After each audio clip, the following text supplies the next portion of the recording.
ከመቼውም ጊዜ በፊት በፍጹም ዝምታ የተሞላ ክፍል ውስጥ ቆመህ የጊዜ ክብደት በትከሻ ላይ እንደ እውነተኛና ሊለካ የሚችል ኃይል ሲጫንብህ ተሰምቶ ያውቃል? በዚህ አጭርና ፈጣን የሆነ የጊዜ ቅጽበት ያለፈው ሕይወትህ ሙሉ እያንዳንዱ ትዝታ፣ እያንዳንዱ የተነገረ ቃል፣ እያንዳንዱ የተሰበረ ቃል ኪዳን እና እያንዳንዱ ድል ከእውነተኛው ሕይወት እንድትርቅ የተሰራ በጥንቃቄ የተዘጋጀ ቅዠት ብቻ እንደሆነ ጠይቀህስ ታውቃለህ? ከሁሉም በላይ የሚያስፈራው እጅግ የሚያስደንቀውና አስተሳሰባችንን ሙሉ በሙሉ ሊቀይር የሚችለው እውነተኛ ከኛ ፊት ለፊት እየተደበቀ እንዳለ ብታስብስ? ይህ እውነታ ከሰው ልጅ ንቃተ ህሊና መጀመሪያ ጀምሮ ተሸፍኖ የቆየ ነው። በማህበረሰብ የተሰጡ ልምዶች፣ በጥንታዊ ተረቶችና እምነቶች ውስጥ የተደበቁ ሚስጥሮች እና በዘመናዊ ዓለም የማይቋረጥ የመረጃ ጫና ስር ተሸፍኗል። ዛሬ እዚህና አሁን በዚህ በዲጂታል ዓለም ውስጥ በምንጋራው ቅጽበት እነዚህን የሚያፍኑ ሽፋኖች አንድ በአንድ እናነሳቸዋለን። ወደ ታሪክና ሳይንስ ጨለማውና በጣም የተደበቀው ክፍል ውስጥ የሚወስድንን አስገራሚ ጉዞ እንጀምራለን። እውነት ብለን የምንቀበለው፣ ሎጂክ ብለን የምናምነውና እውነተኛ እንደሆነ የምናስበውን መሰረት እንፈትሻለን። ወደ አንድ ምስጢር እንገባለን። ይህ ምስጢር እጅግ ጥልቅ ነው። ከዩኒቨርስ አወቃቀር እስከ በራሳችን ዲኤንኤ ውስጥ ያለው ትንሹ መዋቅር ድረስ የተጠለፈ ነው። እናም የዚህን ጉዞ መጨረሻ ስንደርስ ሰማይን የምታይበትን መንገድ፣ የምትወዳቸውን ሰዎች የምታያቸውን መንገድና በመስዋዕትነት ውስጥ የራስህን ምስል የምታየውን መንገድ በፍጹም ሊቀይር ይችላል። ይህ መጽሐፍ እንደተለመዱት መጽሐፎች ቀላል አይደለም። ነገር ግን ይህ ገና የዚህ መጽሐፍ ጅማሬ ብቻ ነው። ከተለመደው ዕውቀት ወሰን በላይ ስንሄድ በትምህርት ቤቶች የተማርናቸውና በሚዲያዎች የተሰራጩትን ቀላል ማብራሪያዎች ትተን ራሳችንን አንድ ጥያቄ እንጠይቃለን። ለምንድን ነው ከጥንት ዘመን ጀምሮ ታላላቅ አስተሳሰቦች ከአቴንስ የፍልስፍና መምህራን እስከ ባቢሎን ከዋክብትን የተመለከቱ ጥንታዊ ሰዎች ስለ አንድ የዓለም ዙር ለውጥ ወይም የኮስሞስ ድጋሚ መጀመር የሚመስሉ ምስጢራዊ ማስጠንቀቂያዎችን ትተው የሄዱት? ምናልባት በዩኒቨርስ ሂሳብ ውስጥ የተደበቀ አንድ ምክንያት አለ። ዘመናዊ ፊዚክስ ውስጥም በኳንተም መያያዝ ወይም ኳንተም ኢንታንግልመንት እና በድርብ ስንጥቅ ሙከራ ደብል ስሊት ኤክስፐሪመንት የሚታዩ እንግዳና ከሎጂክ ውጭ የሚመስሉ ነገሮች ይህንን ሊጠቁሙ ይችላሉ። ይህ ሁሉ የምናውቀው የጊዜ ሂደት ሕይወታችንንና እውነታ የምንለውን ነገር ከምናስበው በላይ የተወሳሰበ ሊሆን ይችላል። ሁሉም ያለፉት የዲጃvu ስሜቶችህ ከማታውቀው ዓለም የመጣ የሚመስል ጥልቅ ህልም እና ምክንያቱም ሳታውቅ የወሰንክባቸው ውሳኔዎች ሁሉ የሰው አእምሮ ምስጢራዊ ችሎታዎች ሊሆኑስ ይችላሉ። እንደምንገነዘበው ዓለም ብቻ እውነተኛ ላይሆን ይችላል። እናም አሁን እዚህ ተቀምጠህ የልብ ምት እየጨመረ እንደሆነ ስትሰማ የምትመለከተው ስክሪን ከምታውቀው እውነታ ጋር የሚገናኝ ብቸኛ መስመር እንደሆነ ስታስብ አንድ ነገር አስታውስ። ይህንን ጉዞ አሁን መተው አይቻልም፣ ምክንያቱም ጥያቄዎቹ ቀድሞውኑ ተነስተዋል እና ከዚህ በኋላ የሚመጣው ዕውቀት አስተሳሰብህን ሊፈትን ይችላል። ስለዚህ ራስን አዘጋጅ። ወደ ኳንተም ሳይንስ፣ ጥንታዊ ታሪኮችና የሰው አእምሮ ያልተመረመሩ ጥልቅ ክፍሎች ውስጥ እንገባለን። ምክንያቱም ከዚህ በኋላ የምንመለከተው ነገር ለአንተ አዲስ እይታ ሊከፍትልህ ይችላል። መረጃው እየተነሳ ነው እና ቀሪው ጥያቄ አንድ ብቻ ነው። እውነታውን በእውነተኛ መልኩ ለማየት ዝግጁ ነህ? ከዛሬ ጀምሮ የምታየው ዓለም፣ የምትሰማው ነገርና ራስህን የምትገነዘብበት መንገድ ከዚህ መጽሐፍ በኋላ እስከናካቴው ሊለወጥ ይችላል። ምክንያቱም ከሁሉ በላይ የሚያስፈራውና የሚያስደንቀው ምስጢር ምናልባትም ከኛ ሩቅ ሳይሆን በውስጣችን ውስጥ ሊሆን ይችላል። ይህ መጽሐፍ ሕይወት ፊልም ቢሆን ኖሮ ያንተ ተቀናቃኝ ገጸ ባህሪ ማን ይሆን ነበር ሲል ይጠይቃል። ምላሹም አንተ እንደሆንክ ያሳምንሃል። ብዙ ጊዜ የራስህ ጠላት አንተ ራስህ ነህ። ይህ ራስህን መቀበል የተሰኘው ድንቅ መጽሐፍ እንዴት ከሰዎች ከሁኔታዎችና ከዓለም ሳትጠብቅ ራስህን በአግባቡ ተቀብለህ ሕይወትህን በድንቅ መምራት እንደምትችል የሚያስተምር መጽሐፍ ነው። የዚህ መጽሐፍ ደራሲ የሚስተካከለው ገናናው የ20ኛው መቶ ክፍለ ዘመን የሥነ ልቦና ሰው የሆኑትን የነ አልፍሬድ አድለርን ንድፈ ሐሳቦች በመጠቀም በሚሊዮን በሚቆጠሩ ሰዎች ሕይወት ላይ ተጽዕኖ የፈጠረ መጽሐፍ ነው። አንተ ከተለወጥክ ዓለም ይለወጣል። ማንም ሰው ዓለምን ለአንተ ሊለውጥ አይችልም። ነፃ አስተሳሰብና ድፍረትን በመጠቀም ለዘመናት የተጫኑብህን ገደቦች አልፈ እውነተኛ ደስታን አገኝ ይላል መጽሐፍ። ይህ መጽሐፍ አንባቢያን ወደ ደስታና ዘላቂ የህይወት ለውጥ ይመራል። በዓለም ላይ ያላቸውን ቦታ ማወቅ ለሚፈልጉ ሁሉ የተጻፈ ነው ሲል ላይብረሪ ጆርናል ስለዚህ መጽሐፍ ያለውን አድናቆት በዚህ መልክ አስቀምጧል። ጨዋታ ቀያሪ መጽሐፍ ሲል ሜሪ ክሬል ስለዚህ መጽሐፍ ያለውን አድናቆት ገልጿል። መጽሐፉ ከ10 ሚሊዮን ኮፒ በላይ የተሸጠና ዓለም አቀፍ ቁጥር 1 ሽያጭን የተቀናጀ በአማርኛ ራስን መቀበል ተብሎ የተተረጎመው ዘ ከሬጅ ቱ ቢ ዲስላይክ ህይወት ቀያሪ መጽሐፍ ሆኖ አግኝቼዋለሁ። ዛሬ ከዚህ መጽሐፍ አንዳንድ ወሳኝና ቁልፍ ነጥቦችን እንደተለመደው ለማየት እንሞክራለን። መጽሐፉ ሙሉ በአማርኛ ስላለ የምትፈልጉት ብቻ ከታች ባለው የቴሌግራም ሊንክ አድራሻ የመጽሐፉን ስም በመጥቀስ ብትልኩልን ወይም ብትጽፉልን መጽሐፉን ወዲያው ወደ እናንተ የምንልክ ይሆናል። እንደተለመደው ይህንን ቪዲዮ ላይክ እና ሼር፣ ቻናሉን ደግሞ ሰብስክራይብ በማድረግ እንድትቀላቀሉን እየጋበዝኩኝ ወደ መጽሐፉ አንዳንድ ቁልፍ ሐሳቦች እንግባ። በቅድሚያ የዚህ መጽሐፍ ይዘት በሁለት ሰዎች መካከል የሚደረግ ንግግር ሲሆን ይህም አንድ ፈላስፋ የሚባል ገጸ ባህሪና ሌላው ደግሞ ወጣት ጠያቂ ሆኖ የሚቀርብበት ነው። ስለዚህ በቅድሚያ ከዚህ መጽሐፍ የምናየው ሐሳብ የሌሎችን ፍላጎት ለማሟላት አትኑር የሚለውን ሐሳብ ነው። ይህም በአንድ ፈላስፋና በወጣት መካከል የሚደረግ ምልልስ ሲሆን በዛ ውስጥ ከዚህ መጽሐፍ የምናገኛቸው ጠቃሚ ምክሮች አሉ። ፈላስፋው እንዲህ ይላል፣ በሌሎች መታወቅ ወይም መደነቅ በእርግጥም ደስታን የሚጭር ጉዳይ ነው። ነገር ግን በሌሎች መታወቅ ወይም መደነቅ አስፈላጊ ነው የምትል ከሆነ በጣም ስህተት ነው። ሲጀመር ሰው መደነቅን ለምን ይፈልጋል? ወይም በሌሎች መመስገንን ለምን ይፈልጋል? ወጣቱ መለሰ፣ በጣም ቀላል ነው። እያንዳንዳችን ዋጋ እንዳለን የሚሰማን በሌሎች ስንደነቅ ነው። የራስን የበታችነት ስሜት ማሸነፍ የሚቻለው በሌሎች በመደነቅ ነው። ሰው በራሱ መተማመን እንዲኖረው ያደርጋል። አዎ በእርግጥም የዋጋ ጉዳይ ነው። የበታችነት ስሜት የዋጋ ጉዳይ እንደሆነ ቀደም ሲል የጠቀስከው ይመስለኛል። በበታችነት ስሜት ተከብቤ የምኖረው የወላጆቼን ትኩረት ባለማግኘቴ ነው። ፈላስፋው ቀጠለ፣ አሁን የሚታወቅ ምሳሌ እንጠቀም። ለምሳሌ በስራ አካባቢ ቆሻሻ እየለቀምክ ነበር ብለን እናስብ። ማንም ሰው የሚያስታውሰው አይመስልም፣ ወይም ቢያስተውለውም እንኳን ማንም ሰው በሰራው ነገር አላደነቀህም ወይም የምስጋና ቃላት አልተናገሩም። ታዲያ ከዚያ ቆሻሻ በኋላ መልቀምህን ትቀጥላለህ? ወጣቱ አለ፣ እሱ በጣም ከባድ ሁኔታ ነው። የምሰራው ስራ ማንም የማያስተውለው ከሆነ የማቆም ይመስለኛል። ፈላስፋው ጠየቀ፣ ለምን? ወጣቱ አለ፣ ቆሻሻ ማንሳት የሁሉም ኃላፊነት ነው። ሸሚዜን ሰብስቤ ስለቅም ምንም ምስጋና ካላገኘው ተነሳሽነት የማጣ ይመስለኛል። ፈላስፋው ቀጠለ፣ ይሄ የመመስገን ወይም የመታወቅ ፍላጎት አደጋ ነው። ሰዎች በፍላጎት ወይም ሰዎች በሌላው ሰው መታወቅ ለምን ይፈልጋሉ? ይሄ የሽልማትና ቅጣት ትምህርት ተጽዕኖ ነው። ወጣቱ መለሰ፣ ሽልማትና ቅጣት ትምህርት?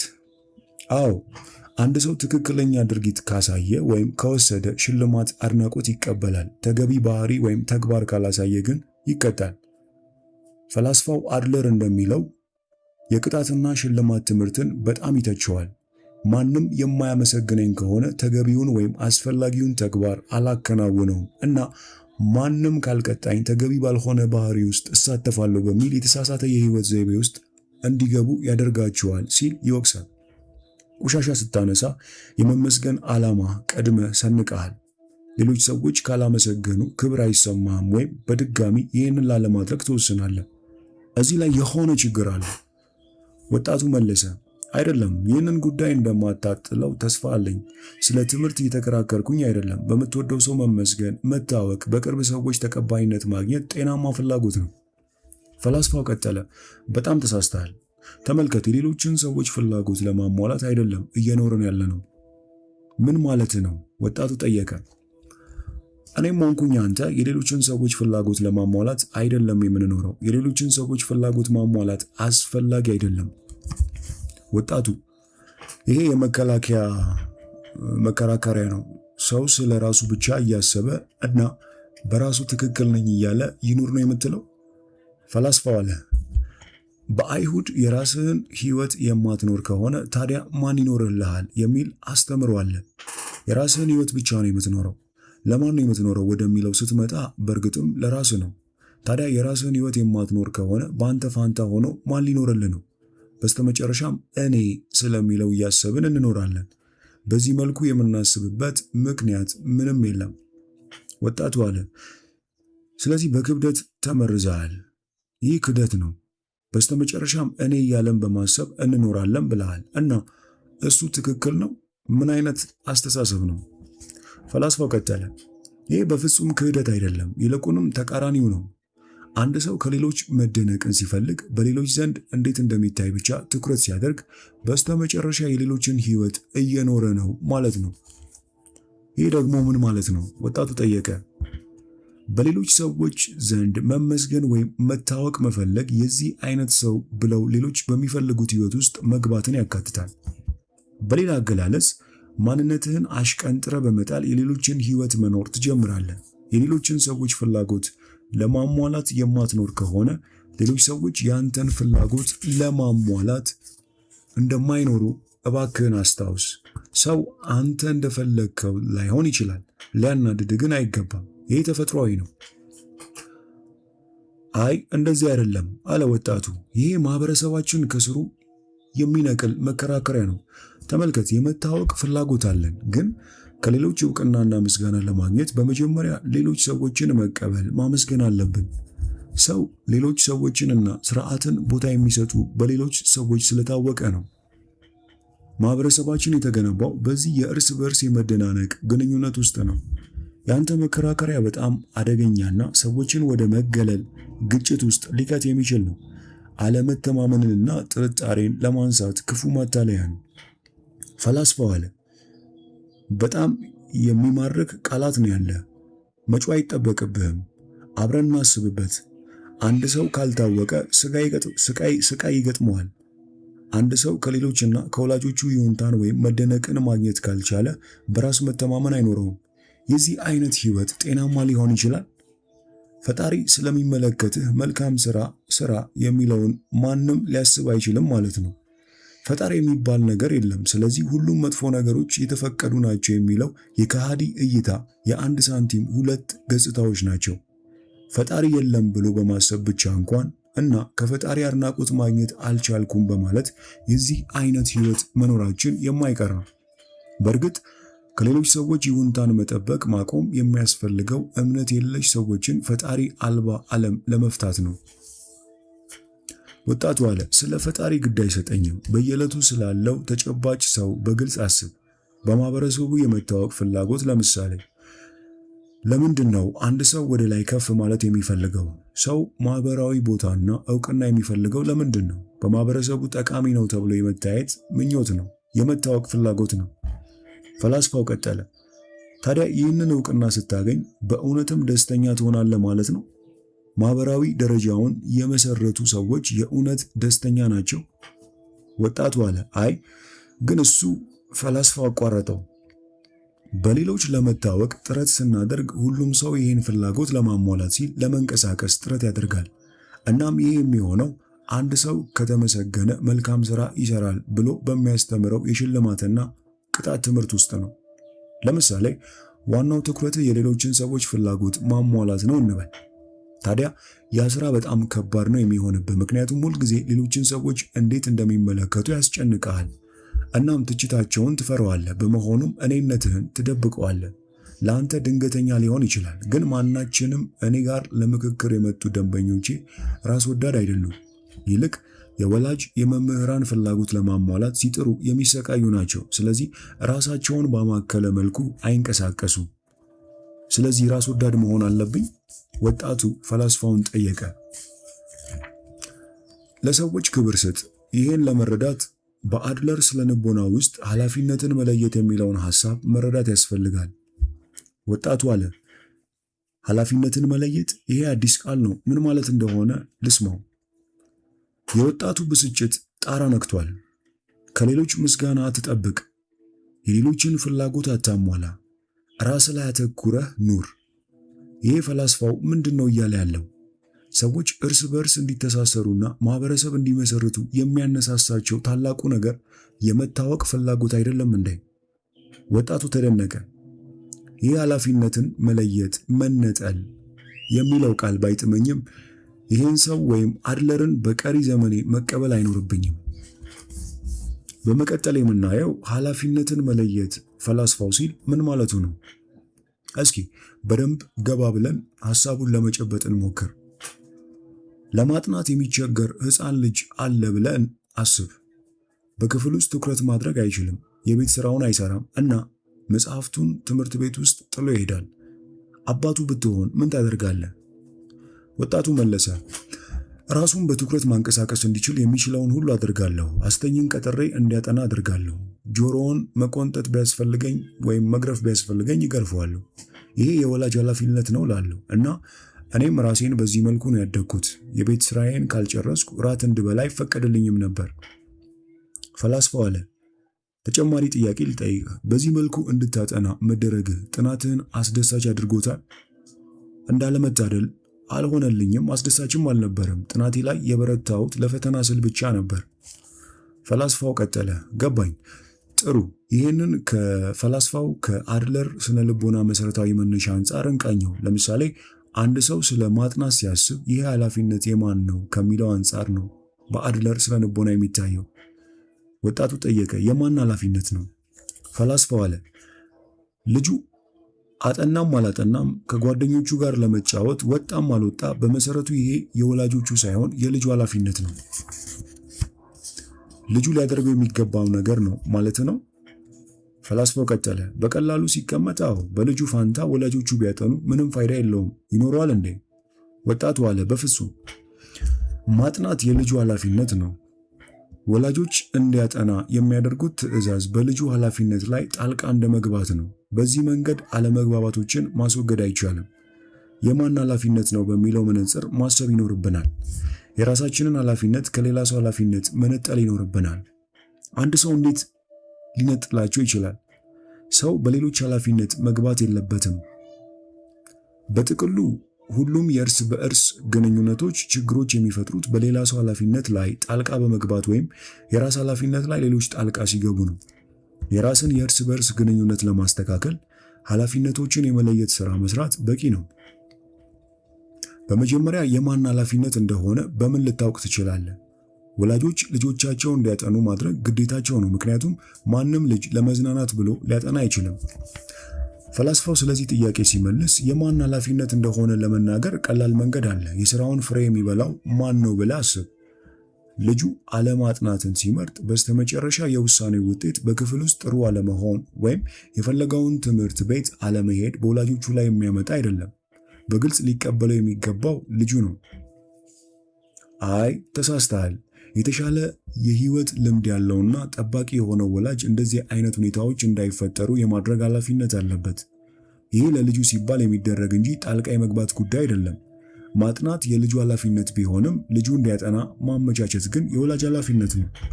ፈላስፋው ቀጠለ፣ ወላጆች ለራስህ ጥቅም ነው የሚለውን ሐረግ ሲጠቀሙ መስማት እውነት ነው፣ ግን ይህን የሚያደርጉት የራሳቸውን ግብ ለማሳካት ነው። በማህበረሰብ ውስጥ ያላቸውን ቦታ ችግራቸውን ለማራገፍ ወይም ለመቆጣጠር ሊሆን ይችላል። በሌላ አነጋገር ለአንተ ሳይሆን ለወላጆች ሲባል ነው። ታዲያ ልጁ ይህን ግብ ስለሚያውቀው አልቀበልም ይላል። ስለዚህ ልጁ የማጥናት ኃላፊነት ወደ ጎን አድርጎ ባያጠና ተወው እያልከኝ ነው? ፈላስፋው ቀጠለ፣ ትኩረት ማድረግ ያለበት ሰው አለ። እንደ አድሬናሊን አነጋገርና ስለሱ ስነ ልቦና ጣልቃ ለመግባት የሚለውን አካሄድ እዚህ ጋር አይመክርም። ጣልቃ ለመግባት ያለማወቅና ልጁ የሚያደርገውን ነገር ለማወቅ ያለመፈለግ አለመለካከት ነው። ይልቅ ልጁ የሚያደርገውን ነገር በማወቅ ነው ልጁን መጠበቅ የሚቻለው። ማጥናት ከሆነ ጉዳዩ ማጥናት የልጁ ኃላፊነት እንደሆነ መናገር አለበት። ለማጥናት ሲፈልግ ሊያግዘው እንደሚችል ማስታወስም ጥሩ ነው። ግን በልጁ ኃላፊነት ላይ ጣልቃ መግባት አያስፈልግም።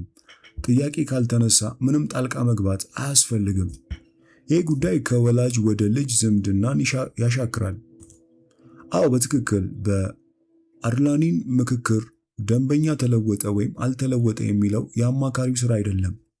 ምን እያልክ ነው?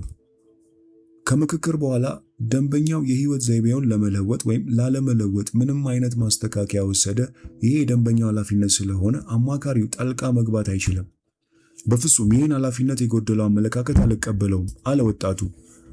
ሰው የሚችለውን ሁሉ ድጋፍ መስጠት ይኖርበታል። ከዚያ ውጭ ግን ጣልቃ መግባት የለበትም። ፈረሱን ከወንዙ ታደርሰዋለህ እንጂ እንዲጠጣ ማድረግ አትችልም የሚለውን የጥንት አባባል አስታውስ። እባክህን ምክክርና ሌሎች ሰዎችን ለመርዳት የሚደረጉ ነገሮች በዚሁ መልኩ ተገንዘብ። የግለሰቡን ፍላጎት ወደ ጎን ትቶ ለውጥ ለማምጣት መታገል ወደ ተካረረ ችግር ያስገባል። ወጣቱ አማካሪው የደንበኛውን ሕይወት አይቀይረውም ሲል ጠየቀ። ራስህን የምትቀይረው ብቸኛው ሰው ራስህ ነህ ሲል ፈላስፋው ቆፍጠን ብሎ ነገረው።